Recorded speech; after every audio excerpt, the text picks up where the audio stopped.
I believe we're only talking to Facebook people right now. Okay, we are. I see an option for YouTube now. So, all right.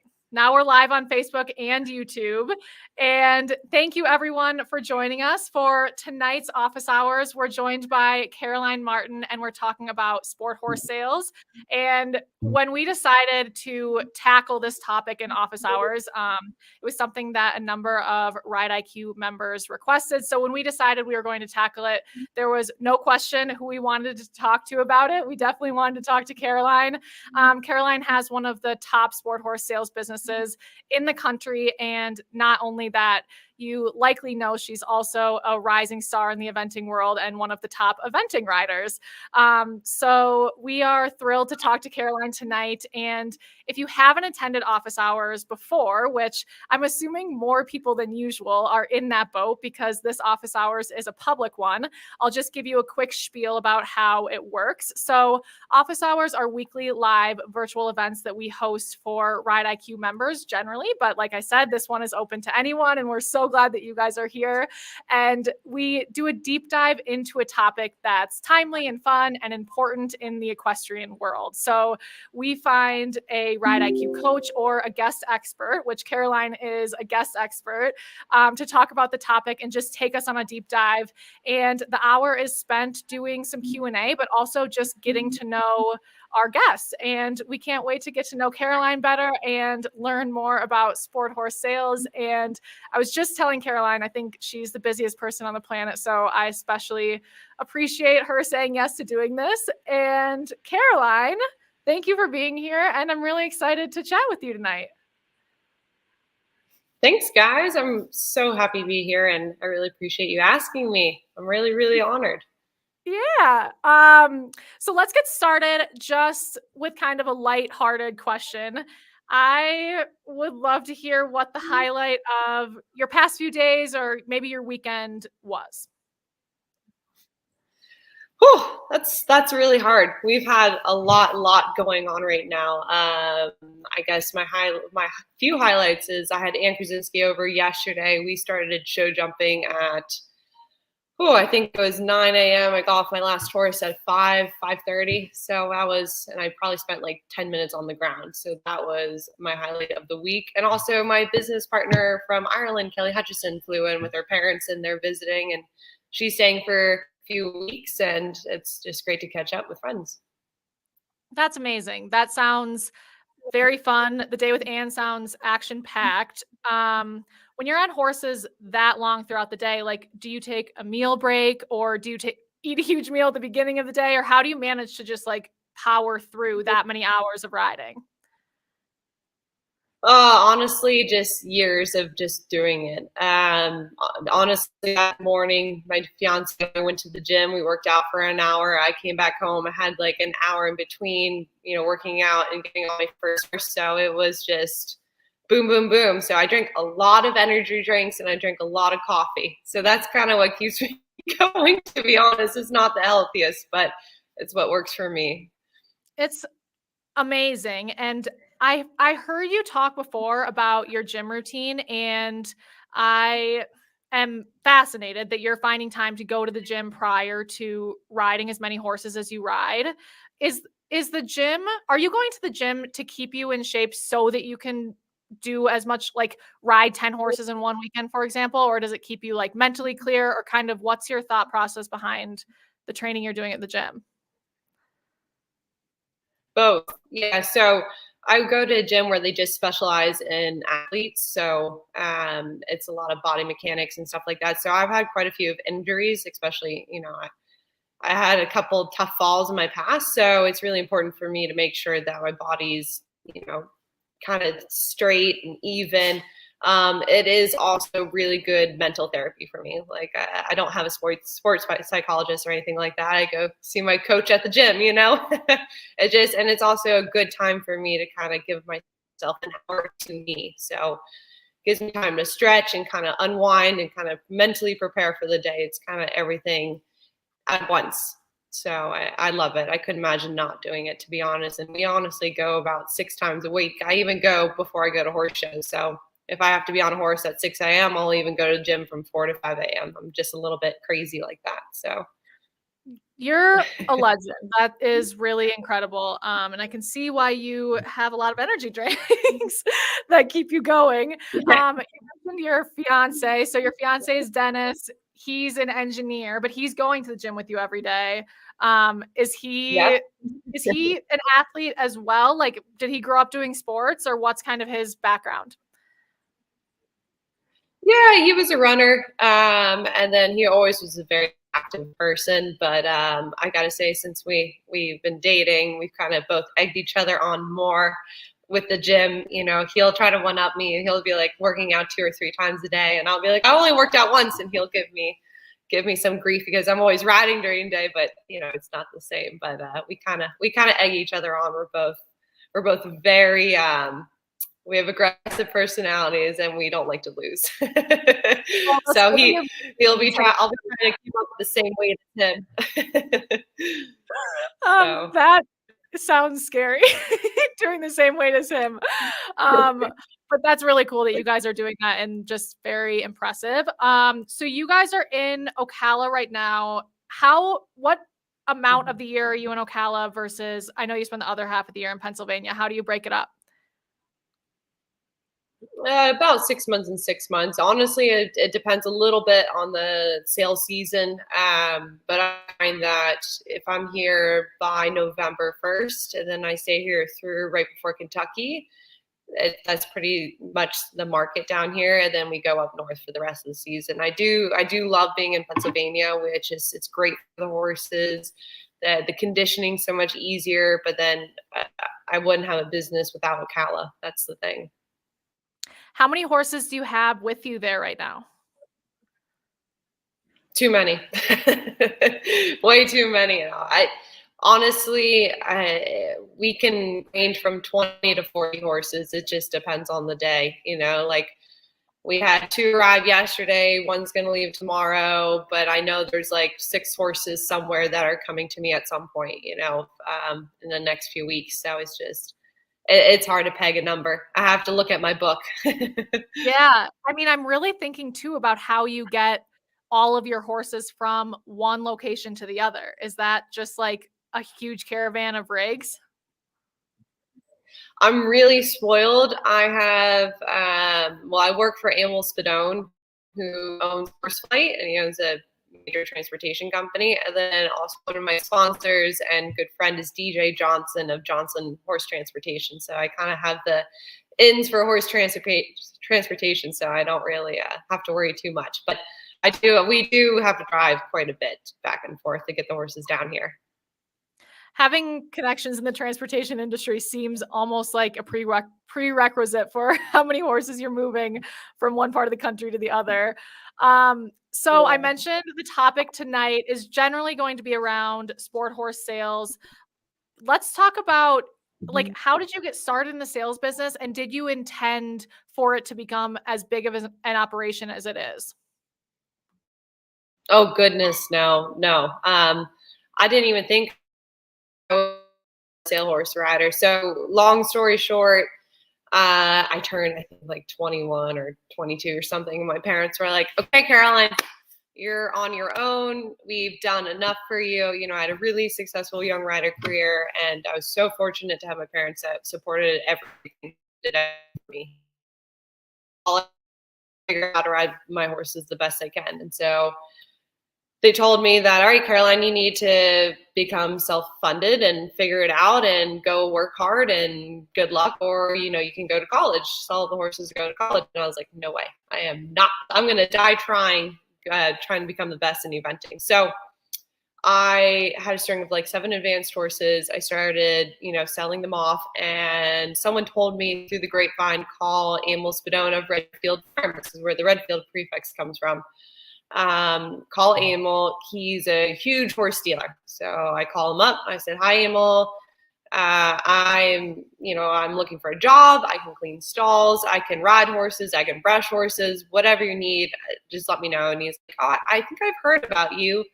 Can you come over and ride a few horses? And then at this time, like, I'm not used to catch riding horses. I had my 7 nice horses and I produced them. So, I kind of have the ins for horse transportation. So I do a lot of I said, sure, no problem. So I came over, and thank goodness I didn't choke, because the horses went well. And he was like, you know what, can I send those 2 horses home with you? Can you do something with them? And I was like, yeah, sure, I'll sell them, whatever. Like, I had no idea what I was doing. Like, I really shouldn't have been doing that. Like, I was totally out of my element. But thank goodness for Facebook, as we all know, and social media. It's amazing. And at the same time, it can be kind of hurtful, but it worked to my advantage. I started calling everyone I know, posting sale videos. They sold, I think, in like a week, which my boss was like, this is insane. Who are you? You're this girl. Like, this is amazing. You have a job. So, and then he also asked, can you go meet my business partner, Paul Hendricks, in Holland? And I said, absolutely. I got on the plane the next week. I met Paul. Paul said pretty much the same thing. I heard you're a good rider. Ride these horses. Okay, you are good enough. If I fly these horses to America, can you sell them? And I said, absolutely. And I'm terrified, because these are like $60,000, $70,000 horses that he's trusting with me. And it's a lot of responsibility in my hands. But again, they get sold. And then it just turned into this monster, which keeps getting bigger and bigger and bigger. And there's just not enough daylight or not enough riders I have to keep all these horses going. So that's kind of a quick summary how I got into the sales business. That's amazing. That is like you were the right place, the right time, and you were the right person for the job, because I think you're one of the only people who could have taken those 2 horses and sold them both within a week. That's some sort of record, I'm sure.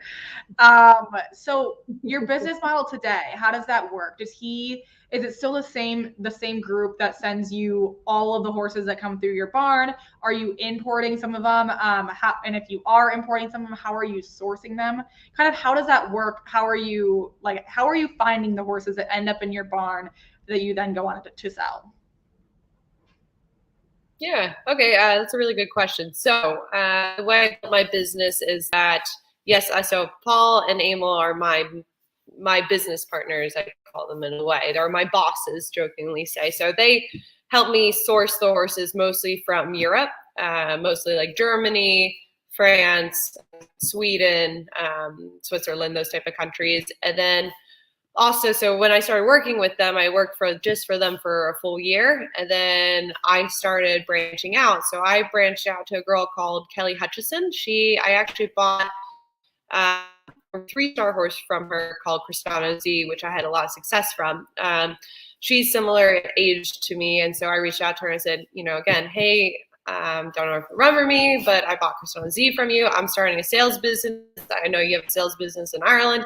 What if we team up? To me, I thought it was really important to find someone else similar age to me, so that we could both grow up together and kind of, build something kind of relatively what Paul and Emil have.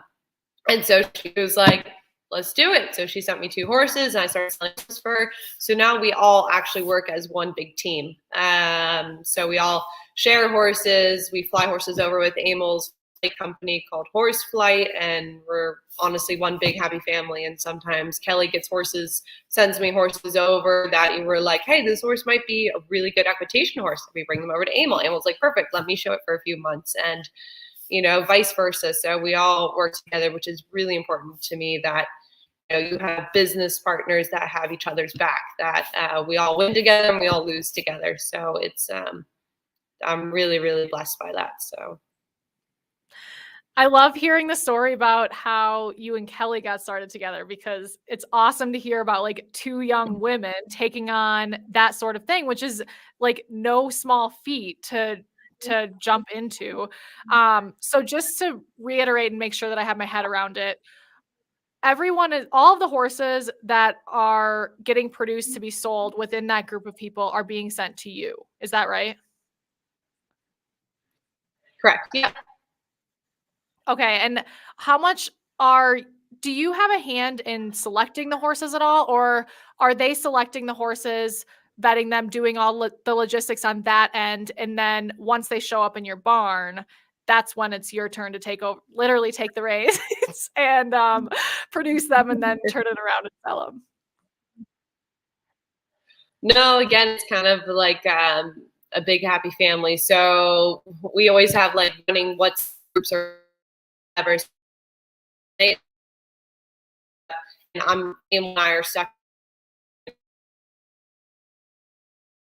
horse, or it's lacking a little bit this, or I want to video more of its flat work. And then I'll talk to the riders and I'll be like, hey, how did it feel? What was this? You know, there's certain criteria that we need for certain horses. So once we like, okay, I like the look of a horse, then we go to the vetting. So then we do pre-purchase, just like how you would do in America. We send them a list of x-rays we want, a physical exam. Then that physical exam gets sent to America and then gets checked by our American vets. So there's a lot of process in place.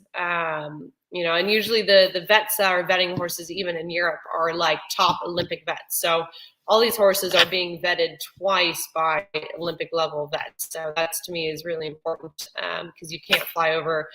It's about $12,000 to fly a horse over from Europe. So you cannot, you know, fly a horse over that won't pass a vet. Now, again, we'll probably get into this later, but not every horse has perfect vetting. There's no such thing as perfect x-rays everywhere. So you have to find horses that you can live with, you know, that you can live with. Totally. And when you guys have 4 people in your business, how are you guys managing like the decision making? Because it's obviously you all might not always agree on which horses you should be taking on. Is there like, just from a really just like running a business perspective, is there a model that you guys have found works really well for you?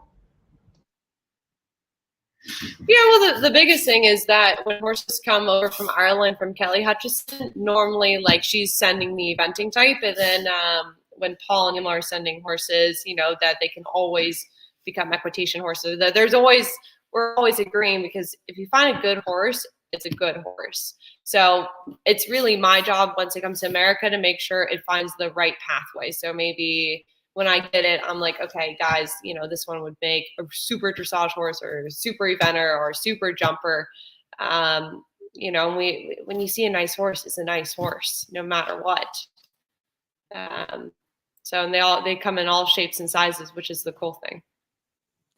Yeah, it's really amazing. Also amazing that the 4 of you found each other, because it's definitely a powerful team that you have assembled there.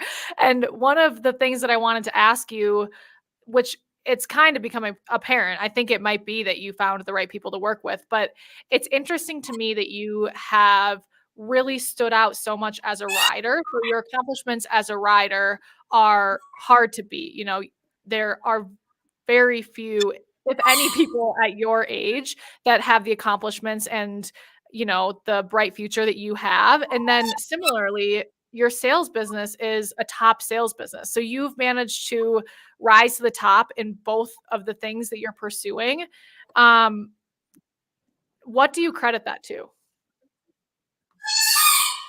I have a really, really, really amazing team. So, sorry, Troy, stop it. Jack Russell. So I've got an amazing support staff. So my right-hand man, my best friend, her name's Casey McKissick. She's everywhere with me. She's at all the big shows. She's deal with the day-to-day stuff. It's just, that's the biggest thing. You've got to have good people to have your back. And then I have another good sale horse rider, Lee Mayer. He's just incredible. So I can leave sometimes the business in his hands. So the biggest thing when you have businesses like this is just, it's so big, you just have to have the right people in place. So if you do need to step away and say, okay, I need to go focus on my personal horses, I need to go to the show, I can. But yeah, just good people. I've gotten really, really in luck. So. Totally. I mean, that's so important. And one thing you just mentioned is a good, like, you're like, well, a good horse is a good horse. Like, that's like, just, it's a given, or like an objective thing. What makes you decide a good horse is a good horse? Like, is it they've got a great gallop? Like, what kind of things, criteria are you looking for that makes Caroline say, like, yeah, that's a good horse that I can make either an eventer, a dressage horse, an equitation horse, but it's just a good horse? Well, the thing with good horses is there's different, what is the job you want it to do? You know, a good amateur horse is not a good 5-star horse. Like, if anyone would ride my Vominos horse, they would be like, this thing is psycho.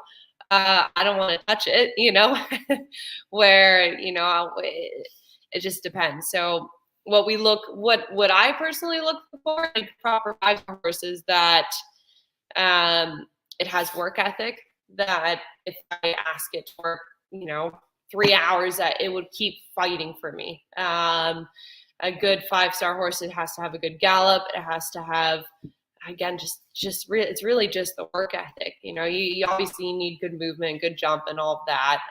Good canter is obviously the most important thing. Who cares about a trot? You canter for 99% of the time, but just work ethic. All my horses in my barn right now, I have 10 personal horses, and they're all incredible athletes. And again, every day they show up and want to work. It's not like, oh, I got to get this guy motivated today. No, they're all chomping at the bit, ready to work, and they struggle when they have a day off. Like they're workaholics. We're all a little bit, me and my animals, we all have a little bit of a screw loose missing, So, and then, with amateur horses, again, you want them to have a really good brain. You want them that their first instinct is to be genuine. Or maybe my personal horses, their first instinct is, I want to fight, I want to go, I want to attack the course. It depends what people are looking for. So as a dealer, it's my job to make sure that, what people are looking for and what the horses are supposed to do, or what the horses' instincts are, they both align. So yeah. It's really interesting that you describe horses that are just like ready to work, eager to work, with, like you mentioned it, with you being of like a very similar personality. That is just a whole operation that has, a lot of efficiency and workers in it. So what about the flip side of things? Because I think there are a number of people that are tuning in who like might be taking a perspective of a buyer. So it'd be interesting to hear from you what some qualities of a horse are that would make you say no, like not be so interested in taking that one into your program. Yeah, so there's certain guidelines, again, like vetting. If a horse can't live with something and hasn't lived with something, so say if you've got a horse that's 11 years old and has kissing spines and it's been competing up to the 4-star level with kissing spines, I'm not going to say, no, I'm not going to touch that horse. That would be silly. If a horse is living with certain x-rays and they've been performing fine, absolutely, that's a no-brainer. And then certain characteristic traits, like for me, again, I wouldn't want to take horses in that don't have work ethic and don't have the will to work, which is like horses being nappy or sour, this and that. Those to me are very black and white no's.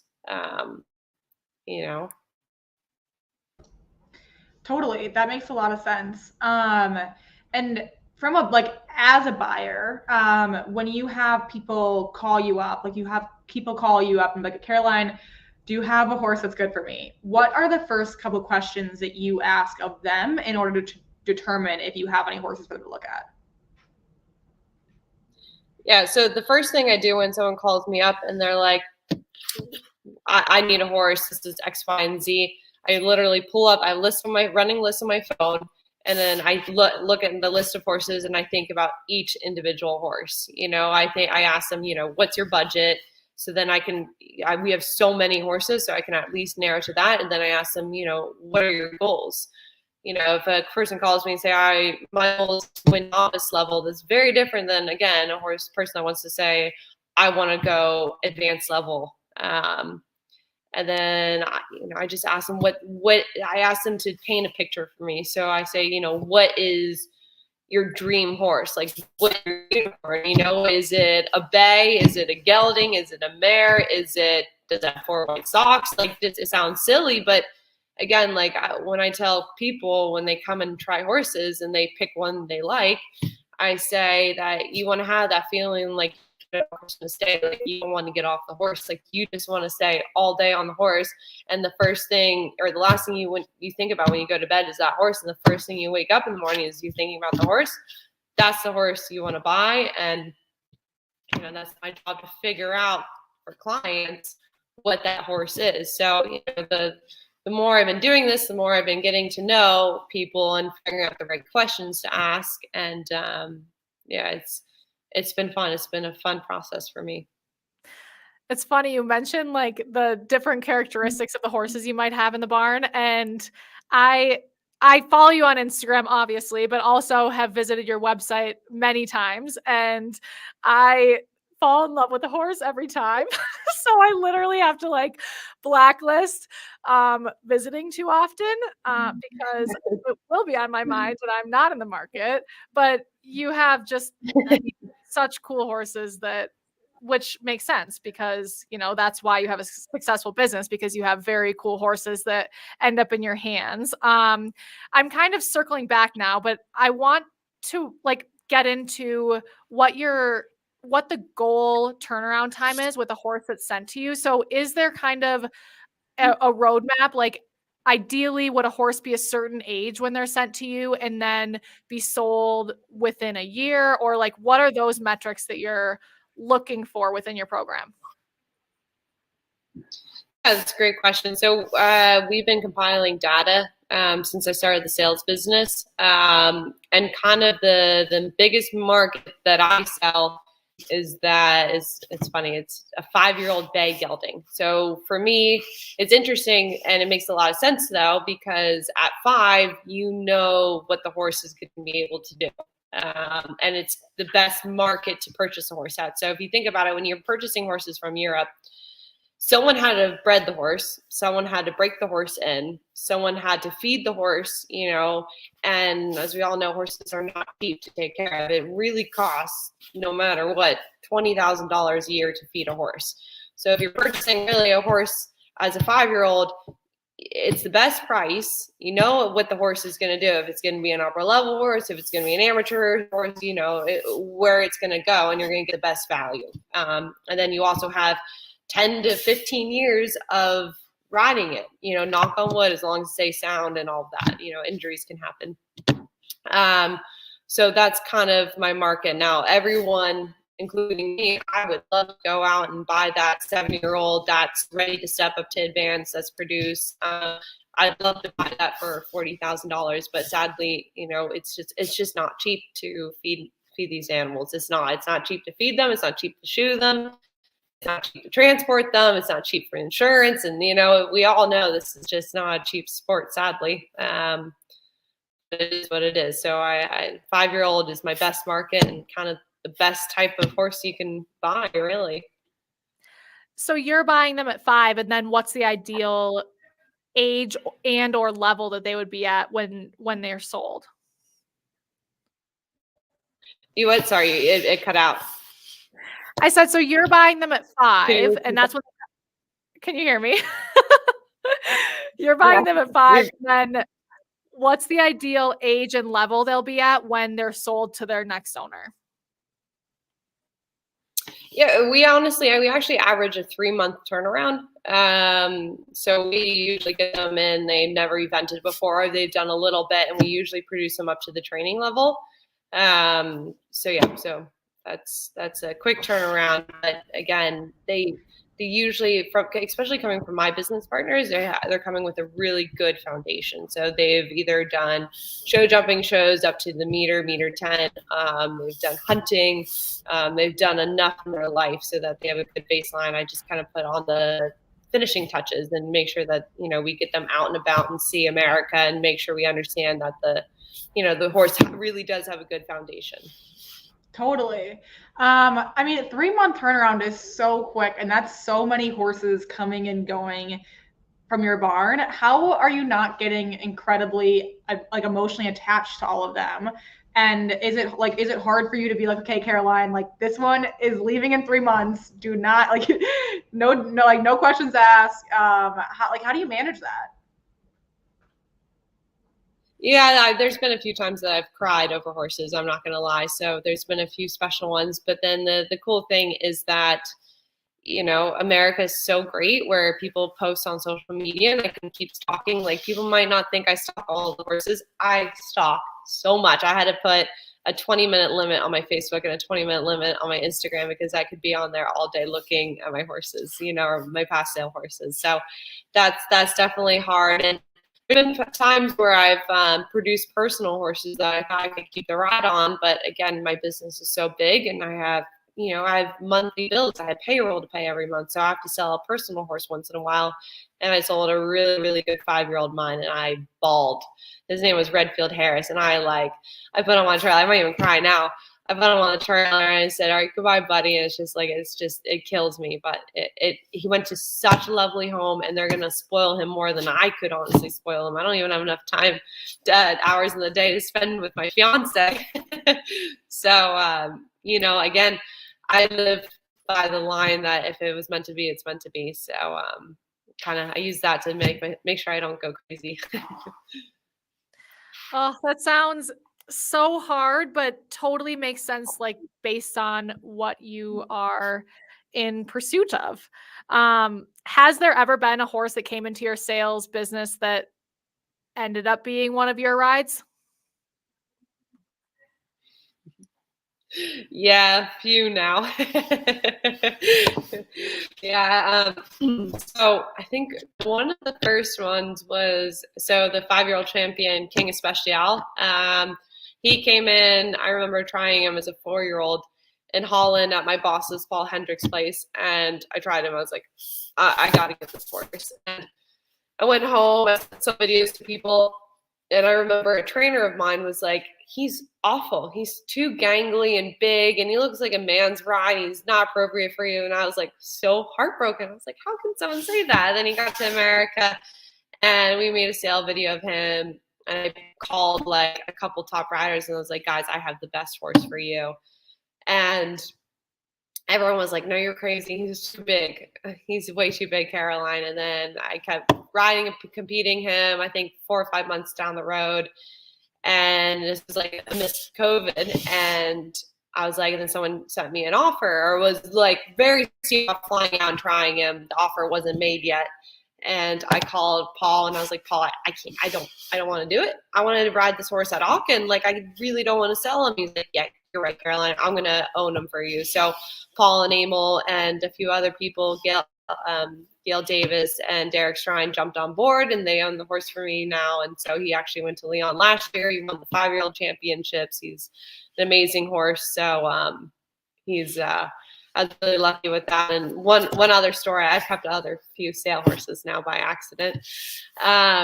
But Redfield Dexter was brought in as a sale horse, and I couldn't sell him. Like, no one would buy him. He has a significantly bad back X-ray. He just has kissing spines, but like, to me, it's no big deal.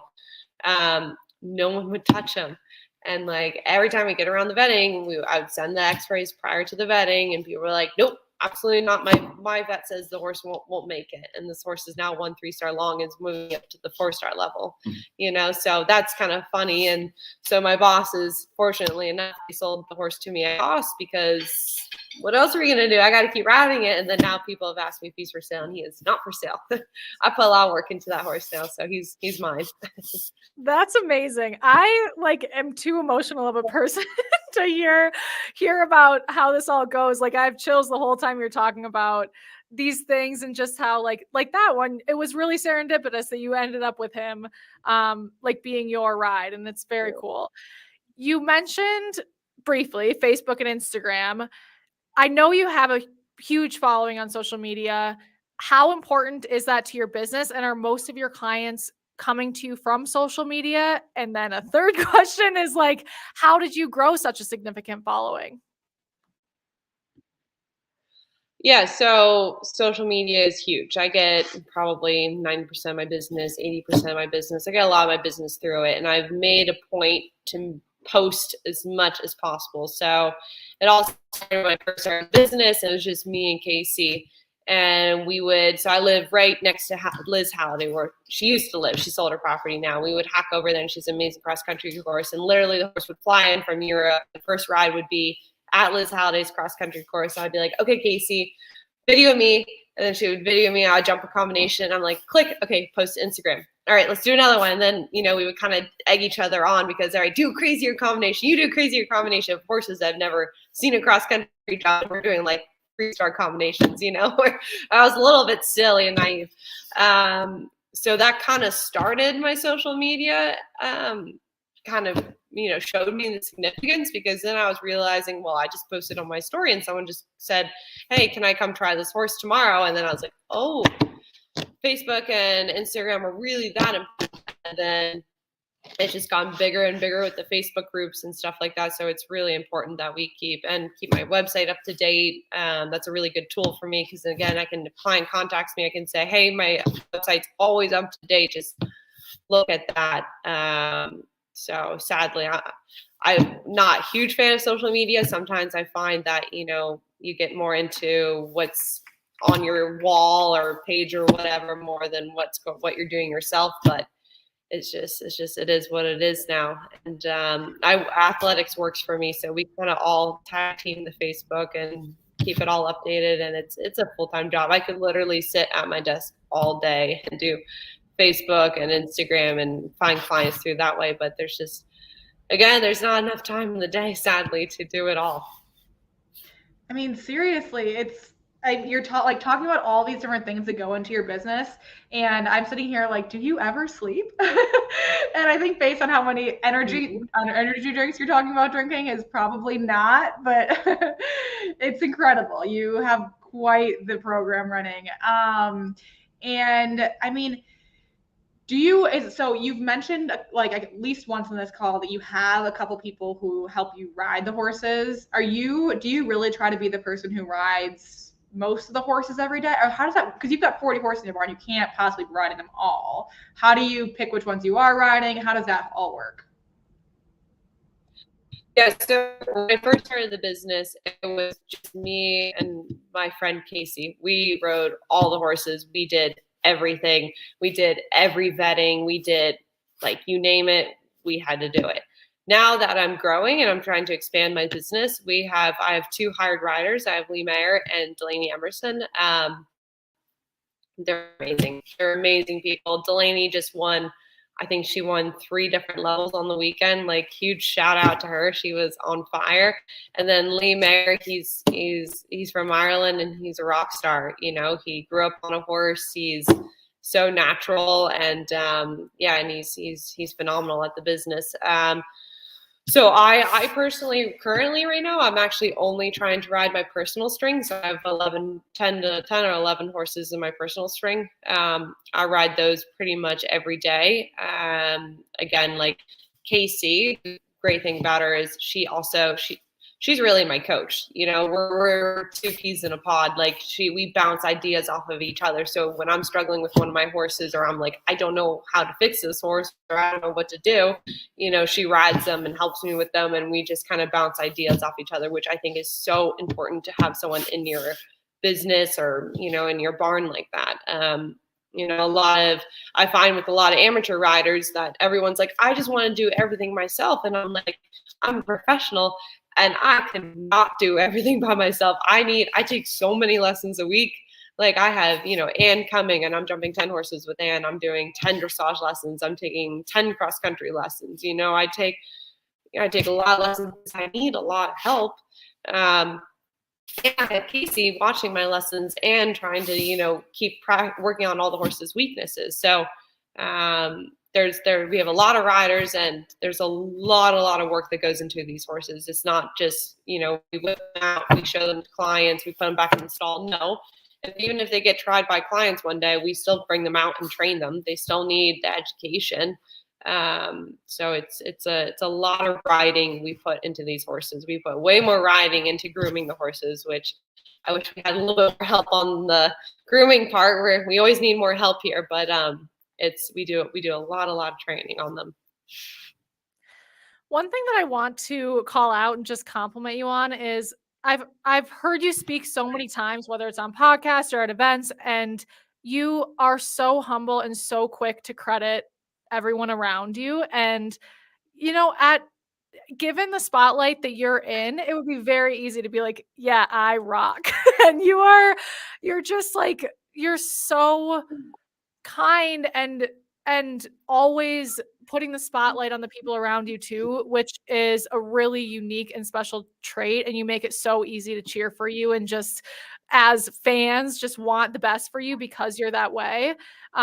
So that is very cool. And just, I think, special for you because, you know, you don't hear everyone saying things like that.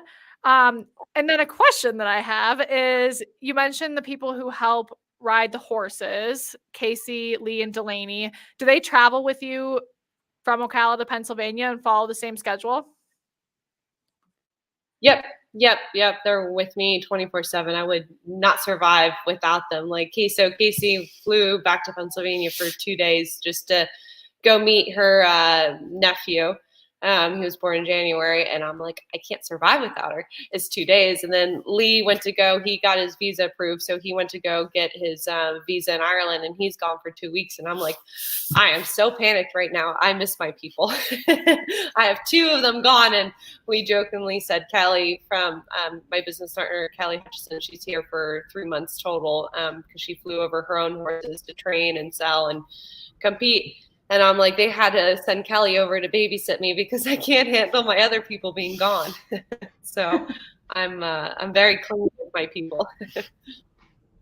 I get it. I mean, they sound like they are amazing, and people who do good work are incredibly valuable. That's awesome. So when you, not to like shift subjects, but we'll keep jumping back and forth. But when you have someone call you looking for horses, is there anything they could say that you'd be like, no, I don't think I'm right for you, or my horses are right for you? Like, if they don't have a coach with them, maybe, will you still have them come look at a horse? Or is there anything a buyer can say to you where you're like, meh, maybe not? A big thing is people ask is if they can take a horse on trial, and that's just really, really difficult for us because we just have so many clients. Like on average, right now, we literally having 2 or 3 clients in a day and looking at the same horses over and over again. And it's just, it's too much. Like it's exhausting for all of us. It's great to have so much business, but again, there's just not enough hours in a day. So we can't really let a horse leave for that long because literally 20 minutes later, the horse can be sold to someone else. You know, I would love to, you know, tell someone, okay, fine, like take the horse, play with it. So, you know, and we do a unique policy. So we usually do a 30-day exchange policy. So if someone comes in and buys a horse from me and they're like, they call me up and say, you know what, for some reason, we're just not meshing. This has happened to me so many times. I can't tell you how many times I flew a horse over from Europe and it was not the horse I tried for whatever reason. I can't ride one side of it and I'm stuck with this horse and I'm panicked because, you know, you just spent a fortune on this horse that you can't ride one side of. So I thought it was unique and different than everyone else that we do this 30-day exchange policy so that, you know, we avoid that. And again, it's usually not the horse's fault. It's just a bad, you know, it's just bad chemistry, which is totally fine. When you ride a horse and you only try a horse once or twice, you know, that's a lot to figure out in just that short amount of time. So I find within 30 days, you do know if you're going to suit the horse or not. Again, when you do buy a horse, though, it does take up to 2 years to make a partnership. Like I recently got Kelly produced a horse up to the intermediate level, and I jokingly said she's like the best girl ever. She gave it to me as a Christmas gift. So he's a going intermediate horse. She's produced him. But again, he's going training level with me for a few weeks, maybe months, until I get to know him. I'm not just going to run him up to intermediate. I got to put my buttons on, and then he's got to understand what I want and expect of him. So I find sometimes clients, you know, are like, we want it now. I've spent all this money on this perfect horse. Why isn't it a machine? Well, it's an animal, and you have to, you know, create a partnership. So that's really important to me. I know I got a little sidetracked from your question, but it kind of all roped in together.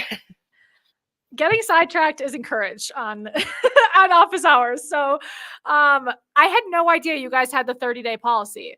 That is so unique to your business. And like, also, there are so few businesses that could have that policy because there aren't enough horses that would make it like doable. I do have to say, though, it does. Sometimes I do sell horses for other people. So sometimes I have friends that call me and say, oh, can you sell my horse? So sometimes that doesn't count. And I'm very clear which horses. I just try to help everyone out. But when I source, my business partners source horses from Europe, we do that no matter what, no questions asked. So we jokingly say we want to make someone a lifetime client, not a one-time client. So Yeah, no, it makes a lot of sense. And I could see why this would be a really smart, plan for an equestrian to just use your business as their plan for their next partners. Um, One question I have is, as you describe, like multiple people coming onto the farm and trying horses each day, and with a team of people all having to coordinate those appointments and the schedule for the day and everything else that goes into it. Are there any like apps or other tools that you and your team are using to keep everything straight? Because the logistics behind this seem like they could get chaotic very fast. I should turn my camera on because my fiance came in and started laughing at me. No, I am so old school. I have it right here. I have my good old paper calendar that I don't leave home without, and it is my best friend.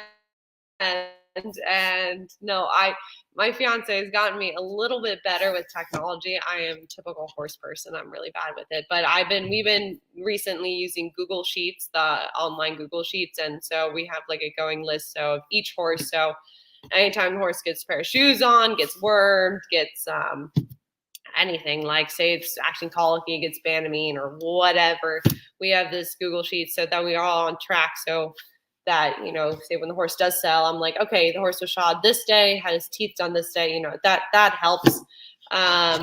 No, and then logistically, I sit on my phone. I have little notes, the note page on my phone, and I have a list of what clients are coming and phone numbers. And so I'm like, okay, this is Monday, so I have these 3 clients, and yeah, there's probably a way better way for me to do it, but I'm just not bright enough, to be honest.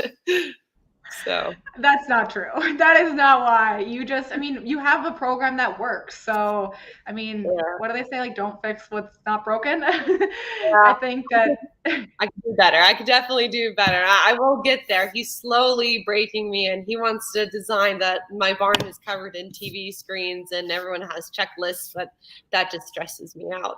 that'd be pretty cool, though. That's awesome. So we got a question in the Facebook group, and this one is, what is your best advice for someone wanting to start a sales business? She doesn't want to sell the type of horses that you sell. Like, she doesn't want to sell upper level horses, but more like your beginner, novice training types. She said she's sold horses, but would love advice on how to make it a full-time job. Is a show record the most important part, or just quality, sound, bomb-proof animal the most important, or both? And yeah, just any advice that you might have. Yeah, that's a great question. So my biggest advice is team up with people that are good people. So again, beginning of this conversation, I couldn't have the sales business without Paul Hendrick, Samuel Spadone, and Kelly Hutchison. So I surround myself with good people that help me source good horses. And yes, you want a horse that's very sound. You want to have good basics. But again, surround yourself with good people, a good team of people that can source really good horses, then you'll have a successful business. If you have a good horse, people will come. Going to YouTube now, we have a question from LB, and she's in California, and she asked a question that I think is really interesting and will probably be helpful to well-intentioned buyers. She said, "I'm curious to know what Caroline appreciates in a buyer when they go to her for a horse." Thank you. That's really good. I really appreciate. I think it's really important. Like, I would never go try horses for myself personally unless I have people around me that know me and know my riding style, and I can, ask their opinion too, that I trust them. I also appreciate when people are very straight up with their budget and what they're looking for. And I appreciate when people don't come here just to look at horses, because these are animals. And when you come and jump them, and you jump them over 30 jumps, and then you come to me and say, I would love to buy it, but I have to sell my horse at home first. That doesn't, I don't mind you wasting my time. I mind you wasting my horse's legs. It's just not fair to the animal. So, yeah. 100%. That is so fair. And I'm sure that's really frustrating, and just a frustrating part of the business. But We got another question on YouTube, and Julie is asking, how important is a good competition record to sell a horse in your business? Yeah, a good record shows that the horse is willing and has good training, but at the same time, if you looked at, some of my personal horses when they were green, I didn't mind them going around and having 3 or 4 rails down when they're still developing. I was taking them to shows because I want them to build a great foundation and for them to be comfortable at the shows. I don't mind if my personal horses have a stop on cross country or, a 40 in dressage. Like, you guys are going to totally giggle. I took Vominos in HC training level this weekend. And like Vominos, again, I've said a couple times during this podcast, he's a total head case. He's an amazing head case, but he's a head case. And so this weekend, I was like, all right, he just did, the 3-star long at Fair Hill. He was 3rd after dressage, double clear cross country. Took him in the training. He got a 45 dressage, guys. Woo! So like, sometimes, you got to use these shows as training days, and it's totally okay. People get so wound up about the records. I understand. But for me, with my personal horses, there's shows that I want to peak at, and then there's shows that I use as training days. And you can't, like, if you personally want to go do, competitions as much as these horses do, you can't win every single show. Your body's not going to hold up to that. Why would we expect our own horses to hold up to that? So that's my rant about records, but.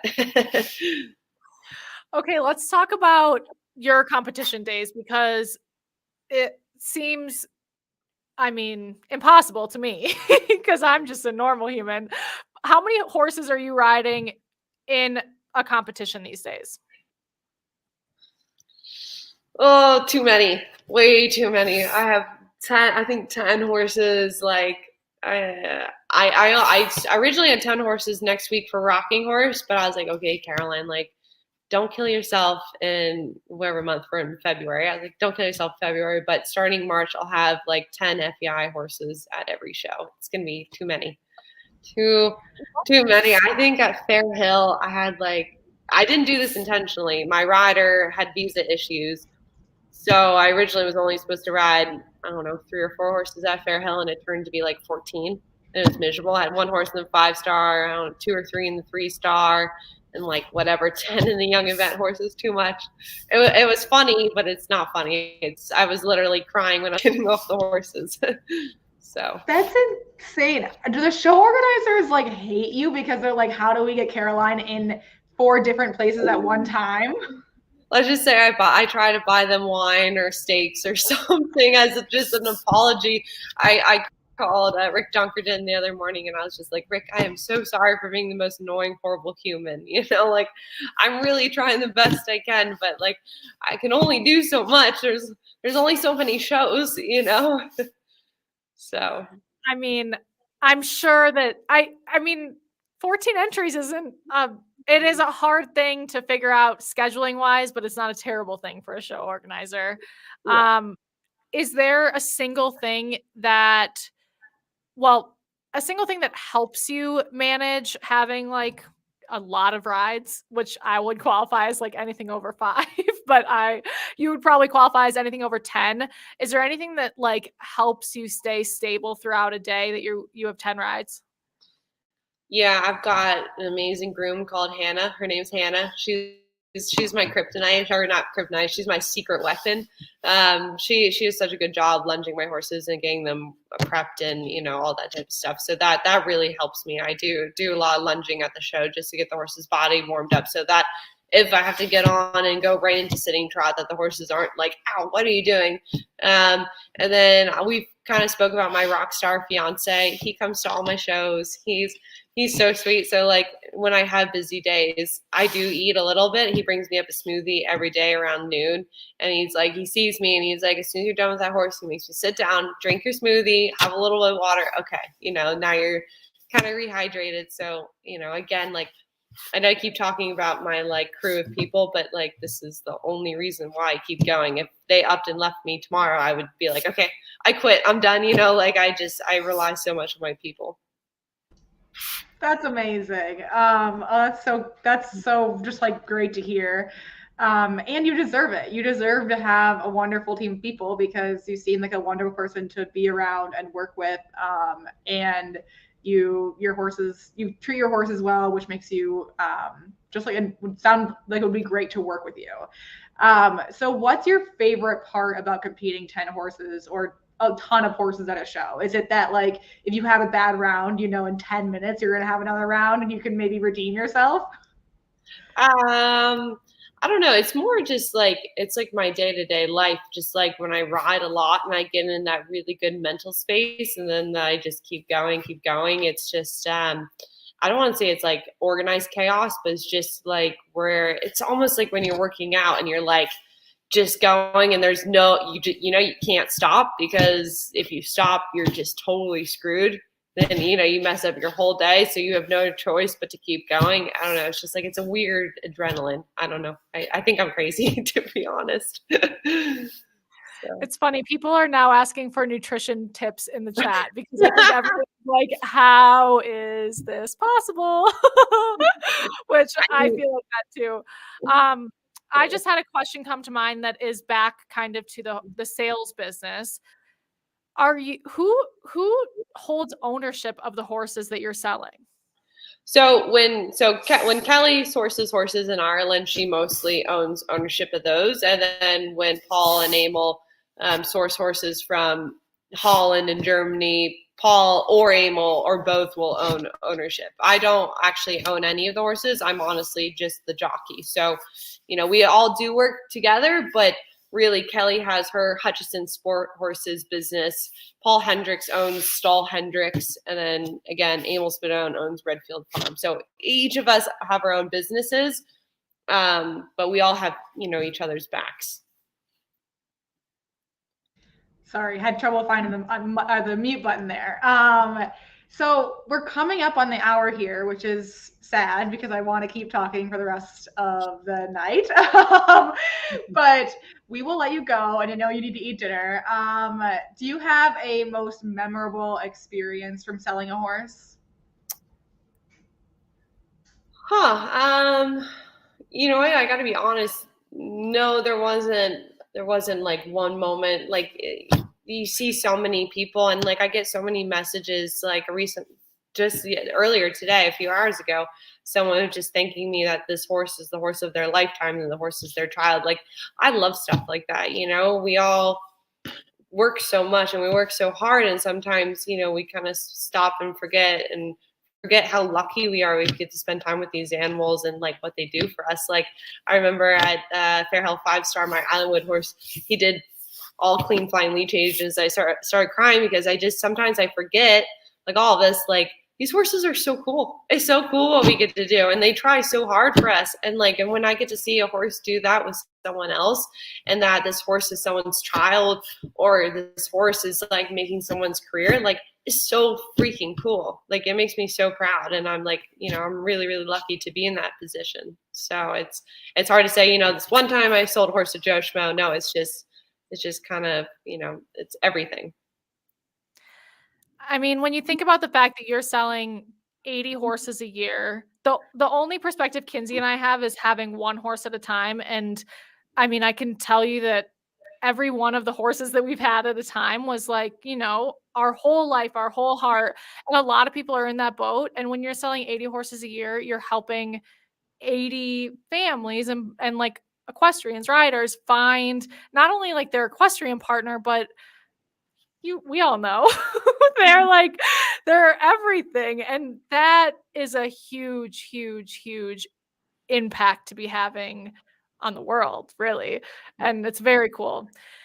So for our final question, I'm going to channel Guy Raz because this has been a very like business oriented conversation. And what Guy always ends his podcast with, he has the How I Built This podcast, which if you're not already listening to it, it is addicting and I think you'll enjoy it. So Guy Raz always asks his interviewees how much he attributes to luck and how much he attributes to hard work. Ooh, I got lucky to get where I am at because I got lucky to meet Emil and Paul, but to sustain my business and to hold my position because there are a million people like me that can totally fill my shoes, I will always try to work harder. And that's the one thing I think that I can contribute that maybe not everyone can do. I'll be out there till it's dark out every night for the rest of my life, 7 days a week. I will try to work the hardest out of anyone. So that's hopefully one thing that no one can ever say, that Caroline's lazy. It is incredibly clear. And that's why I wanted to ask you that, because like, you are just such an incredibly hard worker and you've earned everything that you have. And it's also very special that you're so great to be around too, and great to the people that you're around. And like, you make the people that you interact with have a better day, which it's hard to do that when things are stressful or chaotic. So I just want to reiterate how much we appreciate you taking the time tonight and how great this conversation has been. It definitely has had a big impact on me, and I'm sure that a lot of people listening feel the same. So Caroline, it's been a pleasure, and thank you again so much for taking the time tonight. No, thank you guys, and I really appreciate having this opportunity and platform to talk on. And if anyone has questions going forward, follow me on social media. And what are your social media handles? That's a good point. Where can people follow you and just keep up with you? I'm super lame. It's Caroline G. Martin everywhere. Oh, it's perfect. It's easy to remember. So I'm sure everyone listening is already following you, but if you're not, follow Caroline at Caroline G. Martin and fall in love with multiple horses a day. All right. Thank you everyone for being here. And thank you again, Caroline, and have a nice night, everyone. Thank you, Caroline. Thank you.